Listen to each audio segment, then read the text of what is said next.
রাজধানীর চীনমৈত্রী সম্মেলন কেন্দ্রে শুরু হয়েছে 3 দিনব্যাপী হজ ও ওমরা ফেয়ার। কি থাকছে এই ফেয়ারে?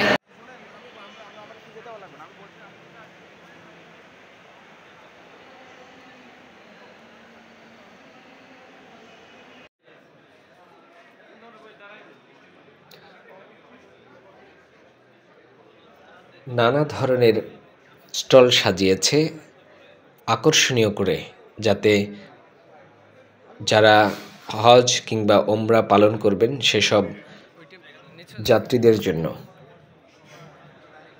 বিভিন্ন স্টলে তারা অফার রেখেছে হজ এবং ওমরায়, এবং সর্বোচ্চ সেবা দেওয়ার জন্য তারা প্রতিশ্রুতি দিচ্ছেন। এবং দেশি বিদেশি যারা রয়েছে তারাও এই স্টল দেখতে আসছেন, এবং হজ এবং ওমরার যে নিয়মকানুন রয়েছে সেই নিয়মকানুনের গাইডলাইন এখানে পরামর্শ দেওয়া হচ্ছে। কিভাবে ওমরা করতে হয়, কিভাবে হজ পালন করতে হয়, সেই ছোট ছোট বই রয়েছে। কোরআন এবং হাদিসের আলোকে হজ কিভাবে পালন করা হয়, সেখানে কি কি সূরা তেলাওয়াত এবং নিয়মকানুন পালন করতে হয়, সেসব গাইডলাইন এখানে এসে এক ছাদের তলে অনেকগুলো এজেন্সির সাথে পরিচয় হতে পারবে একজন হজ প্রত্যাশী এবং ওমরা প্রত্যাশীরা, এবং তারা কি কি সেবা দিচ্ছেন, এবং ভিভিআইপিও তাদের অফার রয়েছে। এখানে যারা আরামদায়ক হজে যেতে চান এরকম ক্যাটাগরিতে তারা এক একটা হজ অফার ঘোষণা করবেন, এবং আর্থিকভাবেও ছাড় রয়েছে। সেই ছাড় দেওয়ার ক্ষেত্রেও তারা যারা হজ ওমরা প্রত্যাশী তারা যারা স্টলে আসছেন তাদেরকে দিক নির্দেশনা দিচ্ছেন।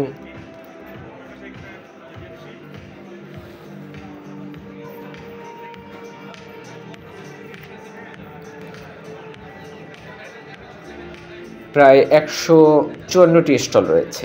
স্টলের 111টি এজেন্সি অংশ নিয়েছে। প্রায় 500-র মতো নিবন্ধিত ধর্ম মন্ত্রণালয়ের এজেন্সি রয়েছে। সেই সব এজেন্সির মধ্যে প্রায় 111টি এজেন্সি এই মেলায় ফেয়ারে অংশ নিচ্ছে। 3 বছর পরে এই ফেয়ার অনুষ্ঠিত হচ্ছে।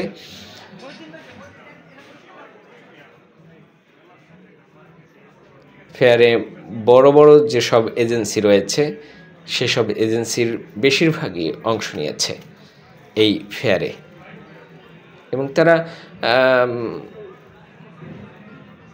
নানা ধরনের সেবার যে সৌদি আরব যাওয়ার পরে যেসব হজযাত্রীদের অভিযোগ থাকে, তারা যে হয়রানির শিকার হন সেসব কথাও তুলে ধরেন। যে মধ্যস্বত্বভোগী যারা আছে বা দালাল ফরিয়া, তাদের শরণাপন্ন না হয়ে যাতে সরাসরি এজেন্সির সাথে যোগাযোগ করে কিভাবে হজে যেতে হয়, অর্থ টাকা সেই সব নিয়ে যদি সরাসরি যোগাযোগ করে তাহলে সুবিধা পাবেন এবং প্রতারিত হবেন না।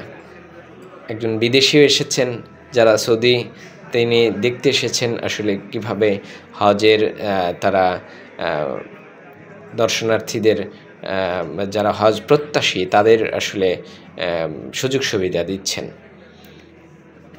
প্রথম দিনে ভালোই লোকজন হয়েছে, তাদের প্রত্যাশা যে সামনে আরও বাড়বে।